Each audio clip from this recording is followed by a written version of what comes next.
அனைவருக்கும் வணக்கம்.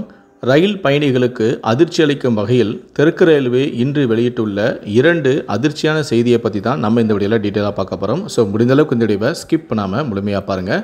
இந்த வீடியோக்குள்ளே போகிறதுக்கு முன்னாடி இந்த வீடியோக்கு ஒரு லைக் பட்டனை ப்ரெஸ் பண்ணிடுங்க. நீங்கள் இது வரைக்கும் என்னோட சேனலை சப்ஸ்கிரைப் பண்ணாமல் இருந்தீங்கன்னா மறக்காமல் சப்ஸ்கிரைப் பண்ணிக்கோங்க. கூடவே அந்த பெல் சிம்பிளையும் மறக்காமல் கிளிக் பண்ணிக்கோங்க. சரி, வாங்க இப்போ நம்ம வீடியோக்குள்ளே போகலாம். முதல் அறிவிப்பு, அதாவது முதல் அதிர்ச்சியான செய்தி. நெல்லை தூத்துக்குடி இடையே முன்பதிவில்லா பயணிகள் ரயிலானது இன்று முதல் ரத்து என தெற்கு ரயில்வே தெரிவித்துள்ளது. இன்று முதல் மறு அறிவிப்பு வரும் வரை முன்பதிவில்லா ரயில் ரத்து செய்யப்படும் என அறிவித்துள்ளது. நெல்லை தூத்துக்குடி வரை பாலருவி விரைவு ரயில் நீடிக்கப்பட்ட பிறகு குறைந்த பயணிகளே வருகை தந்துள்ளதால் இந்த நடவடிக்கை எடுக்கப்பட்டுள்ளதாக தெற்கு ரயில்வே கூறியுள்ளது. இரண்டாவது அதிர்ச்சியான செய்தி. தாம்பரம் செங்கோட்டை இடையே இயக்கப்படும் அதிவிரைவு ரயிலானது இரவு 11:30 மணிக்கு புறப்படும் என தெற்கு ரயில்வே அறிவித்துள்ளது.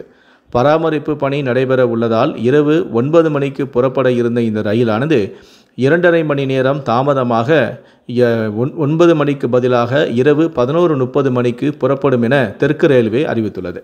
இந்த 2 அறிவிப்புகளை பற்றிய உங்களுடைய கருத்துக்களை கீழே இருக்கக்கூடிய கமெண்ட் செக்ஷனில் மறக்காமல் சொல்லுங்கள். நன்றி, வணக்கம்.